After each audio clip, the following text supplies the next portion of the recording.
friends, we are here today for a very special vlog because as you can see I got Pa here. Say hi, Pa. Hi. So with this week being Father's Day, I wanted to do a special vlog that was kind of like a Q&A with me old Pa, because how many times have you thought, I haven't asked my parents that question, I don't know about their childhood or about where they worked or their parents and all these questions and more. Don't you want to know answers, things like that? I know I do. So today we are at Wollaton Hall. Beautiful seat at the back here. Gorgeous summer day. So I wanted to just do a Q&A to ask Pa about his history, because he used to work here, didn't you, Pa, back in the day? 17 years. So what year was it when you were working here, from and when? From just before the Queen's coronation, which was 1953. Yeah, so you've seen it change a lot. Obviously it's very different now. An awful lot. It's still very, very nice and very sedate.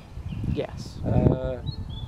It's more, you know, the grass is cut everywhere. As before, they left it just as normal grass for people to think, oh, this is nice. It's still just as nice, yeah. Nice almost. I think it's very well kept, and it's glad to keep it, that part of it, exactly the same. So anyway, I'm going to start with some Q&As. So on with the show with Pa! Yeah, okay. Okay, so I have a few photographs of Pa when he was working here. The first one being this lovely photo with his police horse Royal, which was taken round the side of the hall. And secondly, this wonderful photograph, which is where we are right now. So you can see the top of the hall there in the photograph.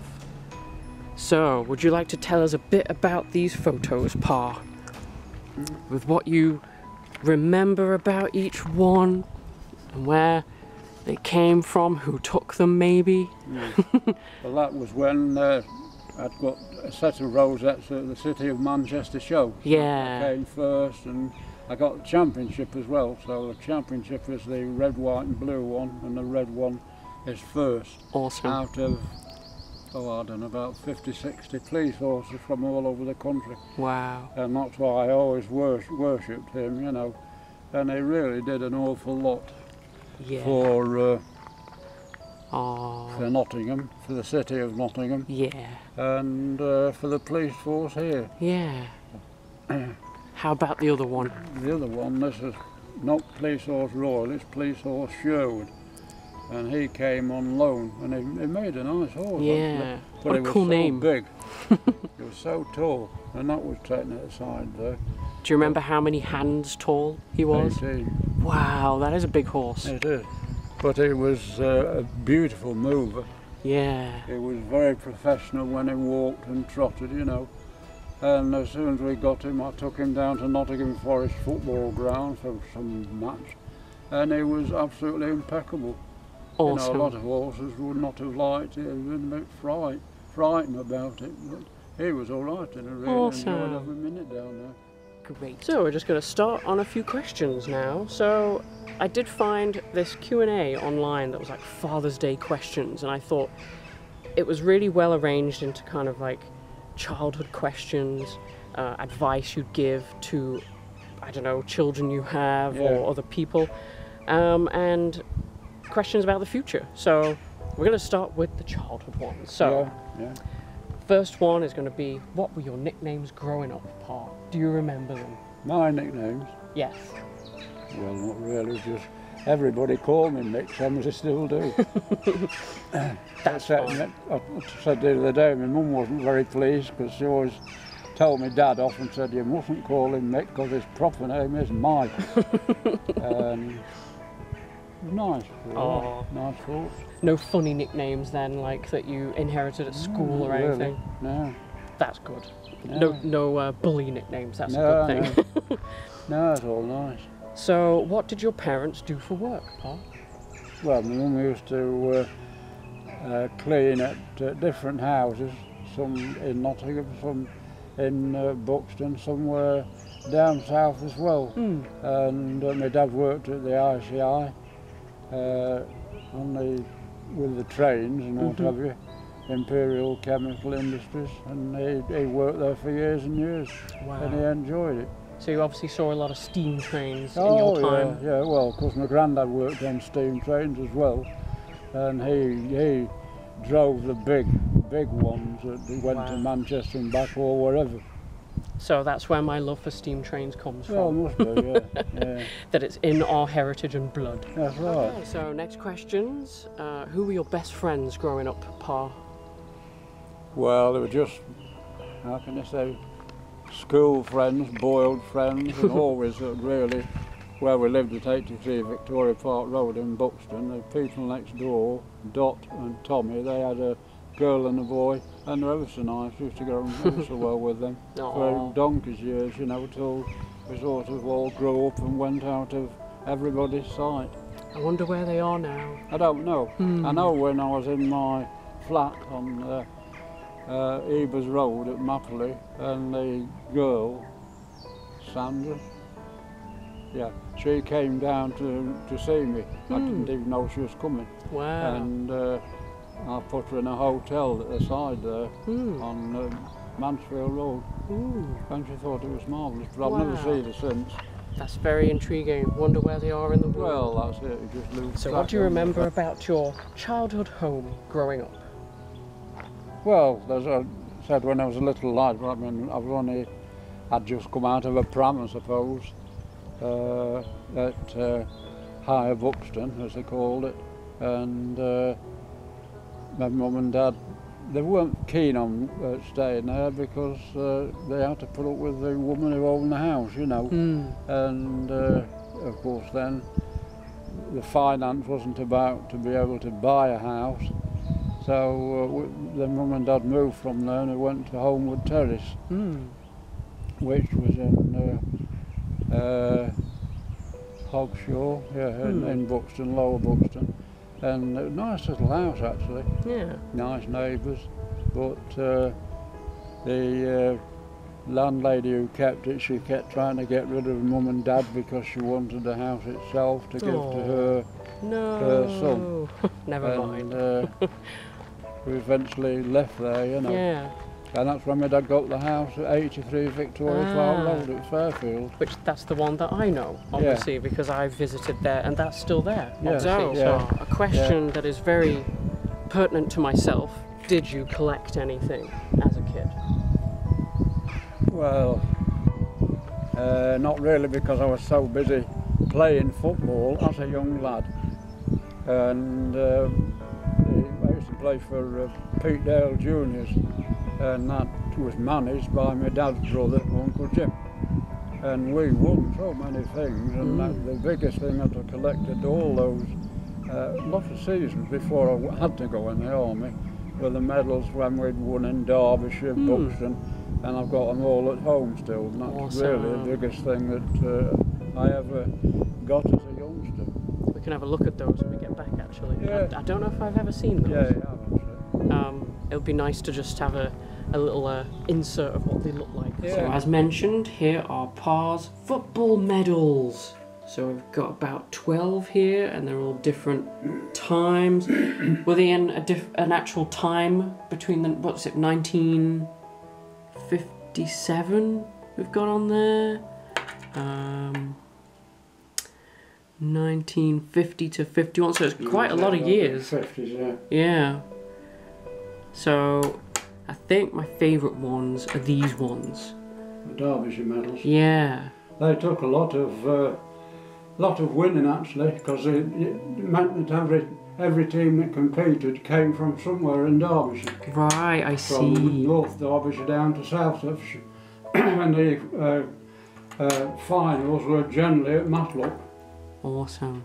And you're saying if you guys hadn't had to go in the army, you still would have kept playing football? Yeah. That's amazing. Look at this one. The team was itself, I'm not saying broke up, but it was broken up because lads had to leave. Yeah. Fascinating. So, Pa, how are you most different from your parents, and how are you the same? Well, I don't know about being different, because we were a very close family, a close load of people in the same family. Like us. And we never had problems, you know. And with Jill coming 7 years after me, then Stephen 14 years after me, there was always somebody younger age in the house, you know, together with me, mum and dad. It's a big gap in ages, isn't oh it? yeah, 4 and yeah, 17, massive. yeah. And then when my granny had died, Grandad used to come up every Sunday for his Sunday dinner. He used to think that was marvellous, you know. And he always had his best blue suit on. Oh, well then we're saying that's some way that you're the same, because you always love to wear a good suit. Yeah. Always like to get dressed up. Yeah.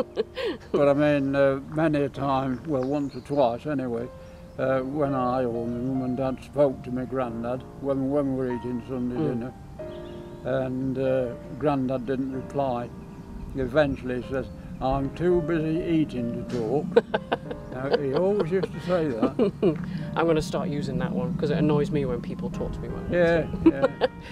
Okay, so the last one of the childhood questions is, if you could go back to one day in your childhood, what would it be?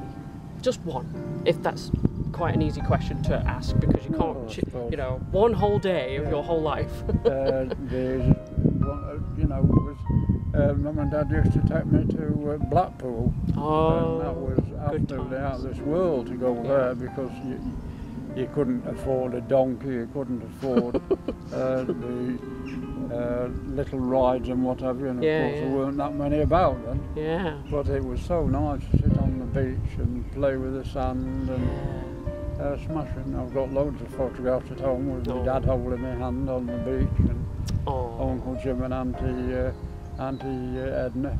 Nice. And also, coming from the Midlands, beaches aren't a thing that we see a lot, because you have to travel quite far to get to a beach. Well, you do, plus the fact, really, at that time, to go to Blackpool, you had to get a coach from Buxton, which was rather rare. Yeah, Plus the fact, if it was running, it cost money. Yeah, I bet. Do you remember how much? No, I don't really. I suppose being a kid, it wouldn't be your responsibility, but... But I mean, the actual coach station was opposite my granny's house on Charles Street. And when I used to go down to my gran's, she used to say, "Go and play in the coach over there, sit in it." I used to go and sit in the coach, and it smelt so nice, because it was all pure leather. Oh, brand new, yeah. What a lovely memory. Right, so the next section is going to be advice. So, I'm going to start with this first question of, what's the hardest aspect of being a parent, Carl? Well, the hardest part, I suppose, is you have children and you want to make sure they grow up properly, but in my case, with my daughters, I didn't have anything to worry about there, because they just grew up naturally, and they behave naturally as well. You do hear about other parents, you know, fed up with their own kids, but not with mine. They're perfect. You don't have to say that, Paul. So a question about advice of, how many times do you think you've been in love in your life? Well, I suppose quite a few times, really. But, you know, it had serious occasions, but most of the times it was just dates to go out with, you know. I mean, when, after the Queen's coronation, and she went up to Edinburgh, we all went up to Edinburgh, and I met this girl on Princess Street in Edinburgh. She was a nice girl, and we used to, when I'd gone back to Knightsbridge Barracks, she used to write letters to me, and I used to write letters to her, you know, but eventually, with her being so far away, it just, I wouldn't say died a natural death, but it did do, really, because the distance was too much. But letter writing, it's such a lovely thing to do, to have to write to someone and wait for the letter to come back. And in that line of thinking, could you say what your favourite date was? When you've been on a date with a lovely girl, what do you think if either you say what makes a good date, or do you remember a good date you went on? Well, you know, particularly on a mountain branch. When I was in the army, you didn't bother because A, you didn't have the time, and B, it was wherever you wanted to go, it was too far finance-wise anyway. But when I'd come out of the army and whatever and came to Nottingham, yeah, go out with quite a few people, you know. And I always remember when I was coming up Todd's Avenue, which is the one behind us, and I was coming back from the stables to Royal Stall in the stables, and this very nice looking girl was cycling up the hill, and she stopped talking. I said, "You all right?" You know, we went on and on a bit, and she was cycling to Raleigh anyway, because she worked at Raleigh and her home was on Parkside at Wollaton. And we went out 2 or 3 times. It was a nice relationship, that. But like a lot more things, you lose track. And she didn't know where I finished up, and I didn't know where she finished up. Nice while it lasted. Oh, smashing. A little crossing of paths. Yeah. So, Paul, what would you say is the best advice someone has ever given you? That you've passed on and kept with you? Well, the thing was, you know, as you grow up and grow older, you meet so many people, a lot of people that quite inadvertently give you advice which you think afterwards, well, that was a smashing thing to tell me that, you know. And it was really good, like with Jack Terry and Ginger, who I used to work here with, particularly Jack Terry. He used to tell me all sorts of things, you know, with him having been in the army and what have you. And it was good advice to me, really. Good friends. Yeah, very good friends. Yeah. Have you learned anything from your parents that you've passed along? So, as a parent yourself, is there something that you've done? Well, I mean, with having to go on the army when I was 17, your growing up part went into touch because you left home, and everybody had to leave home those years. And you know, with my mum and dad, smashing. There was always good advice and always nice to have a chat when I went back off leave, you know. So how often would you have leave to go back home, and how long would it be for? You'd get a week at a time. Sometimes it was longer, but there was one time when, after having been to the annual camp at Purbright in Surrey, and one of the things there, everybody had to ride bareback, no saddle, nothing, just a bit, and gallop up and down, you know, from one side of the arena to the other, and somebody would get on behind you, go back to where you came from and drop one on. And John Bright, who was from Stockport, funnily enough, he was on behind me on my horse, and he started to slip because the horse's back was very slip. And I said to him, I said, "John, if you're going to fall off, for God's sake, go, don't pull me." But he, quite inadvertently, he got his arm round me to try and save himself, but we both came off. But I went down first and he fell on top of me. No. Which, you know, my arm was like that. Yeah. And I had to go to hospital and whatever for quite some time, actually, to put it right again. Crikey. Is your arm right now? Oh, Have you had problems with it since? Yeah. I guess you were young when it happened, so your body was able to recover, but... I don't know, maybe 18 or 19 now. But not a nice thing to happen, I'd imagine. Well, it was painful. The thing was, in those days, things were so different, you know, because the sergeant who was in charge, or the corporal of horses, they're called, not sergeants, and he said, "Well, the hospital's just up the road." He says, "Go and get your arm seen to." No transport, nothing. Just so walk. I had to walk with this duff arm right up to the hospital. There, it was so nice there, but it took some time to get right, actually. And obviously, you're going to be in pain in that time, yeah, so... Yeah.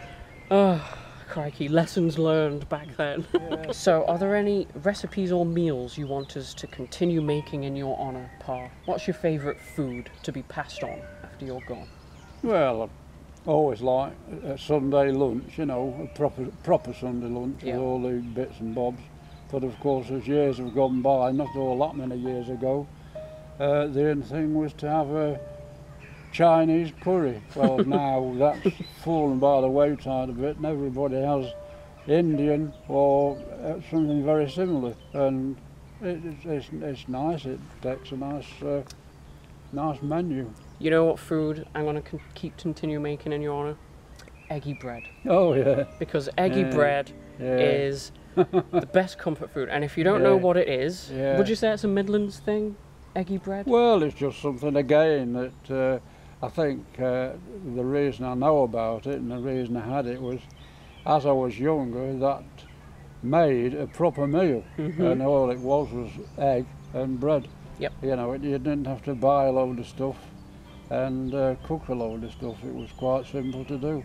So for those who don't know what it is, you basically get bread, can be any kind of bread. Yeah. You dip it in egg, and so it's kind of saturated in egg. Yeah.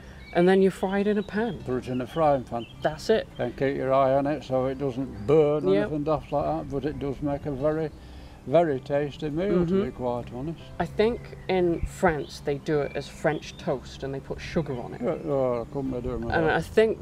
I think that's correct, but no, you put some good old salt on there, and you got yourself a meal. Because you would always make it for me if I was ill. Yeah, so that's right. it has such a comforting, you know, building you up meal.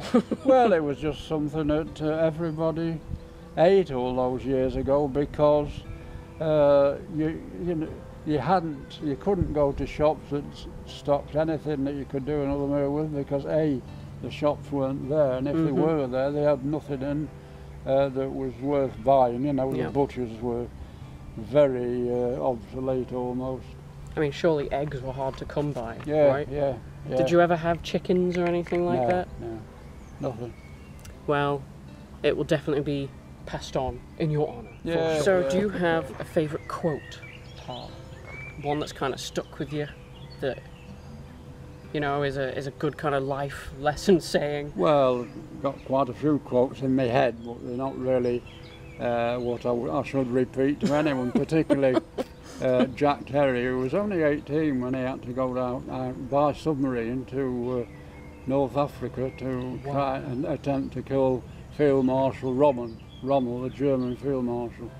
And Jack always had quotes and sayings, and he'd pass them on to me, you know, and there were so many times he couldn't repeat them because they got swear words in, of course. What's one you would say without the swear word? Good question. Well, he always, whenever he went on holiday and whenever we left the stables here, Jack's phrase was, "Don't get too much ale." He's always saying that, DGTMA. And the other part was, "Stay off the nest," SOTN. And he always used to say that when he went on holiday or anywhere, and it just stuck with me all What those does stay years. off the nest mean? What the heck does that mean? Don't get caught in, you know. Don't get mixed up with women. Yeah. That's very good life advice, actually, I think. Well, Something to live by. Yeah, I mean, that coming from Jack, you know, a marvellous friend, same as Ginger was. A marvellous pair of friends, you know. I'll never say anybody like again, never. You could still have a laugh about things they Oh, said. yeah. So, Paul, what do you think is the meaning of life? Life? Yeah. What do you think we're here for? Well, not a difficult question, but it does make you think a bit. I mean, the meaning of life is to do as many good things and nice things as you possibly can. Yes. As the world is now, at this present time, there are so many horrible people about doing the most wicked things, you know, on courts and things like that. But it's very difficult to put into words how it would be better for it to be, because it isn't perfect at the moment, but it should be perfect. And a lot of it is perfect, but there's always, it only takes one person to do something silly and wrong to upset it all. Yeah, but I think that's an excellent thing to have to just be a good person. Oh yeah, yeah. So in that same vein, what do you think happens after you pass away? That's a big question as well. Well, I mean, having seen so many excellent friends and relatives pass away, I don't really want to think about my going, particularly for my family. You know, I just want to make sure that everything's in place. But as regards my belongings and whatever it might be, they would really want sorting out and putting in the correct order to the correct people. And they will. Don't worry about yeah. that. Do you think there's like a heaven and all that kind of stuff? Well, there must be, because I celebrate Christmas every year and see things appertaining to Christmas every year. So. Yeah, it's a nice thought, isn't it? Oh yeah. To have yeah. a lovely place to be and go Yeah. after you pass away. All right, Pa, we're coming up to the last questions now. Yeah. What do you think is your best trait? Trait? Yes. I think you have lots. Oh, yeah. Well, I mean, you know, the biggest enjoyable thing I had was looking after Royal, because when he came from a farm in Yorkshire just before I come into Mountain Branch, and he used to bite, and he'd be very argumentative with you as a horse, you know, and they used to say, well, put a muzzle on him, which was a good idea, put it over his head, and it meant he couldn't bite. But the thing was, he'd whip his head round and hit you with this muzzle. Oh, so it's even worse. Pure leather. It used to hurt, yeah. Doesn't really fix the problem either, it just covers it up. Yeah, of course it does. So overall, I would say you're good with animals. That is a very good trait. Well, it's smashing. I mean, like with Royal, I've often thought back over the years, you know, there were certain times when I probably grumbled at him, for lack of a better word, and I find it quite upsetting now I did, because it didn't hurt him and it didn't take any attention anyway. Yeah. But there were times when, you know, when I was training for a show and he had to do certain things in certain places, absolutely so precise, reputation, and I had to be doing it with him, and then halfway through, or possibly near to the end, he'd move a leg, which spoilt it. Yeah, and yeah. There were times when I used to tell him off in that police paddock over there, you know. Had But stern words. it was nothing to worry about. Nah, you were a team, Pa. You worked together. So. Oh, goodness me, yeah. So we're going to go with the final question now. How do you want to be remembered, Pa? Well, only because, you know, I've got, how can I say, a good family, you know, like with Jill, and she passed away, and my granny and granddad passed away, but I still had lovely daughters, and that's all that mattered. Gosh. And it's all settled all right, that is, you know. There are times when, obviously, Sophie's my other daughter is living in Japan at the moment, and I wish she was back here so we could all talk together, you know. Yeah, well, we will. I think sure we will. as a matter of being remembered, there's so much history here that will keep you remembered. Oh yeah. As also, when I got the memorial plaque put at the Notts Forest ground as well. Like, on Trent side. yeah, because as a policeman you accomplished so much with Royal, and there's history here as well as obviously with the police. Yeah. So, you know, things like that, they deserve to be remembered, which is why I did this vlog, because there's a lot of memories to share about those times. And well, there are. I mean, particularly when, for instance, when Royal cleared the football ground, the city ground, when the Standard caught fire, and 39,000 people Royal cleared off the pitch. And I often thought about it, because my chief constable rang me up at the stables after I got back, and he complimented me, which was very, very nice. And then another chief superintendent, boss, who was in charge of the department, which overall was in charge of the police horses. He got all my rosettes and brought them up to Canny Circus police station, you know.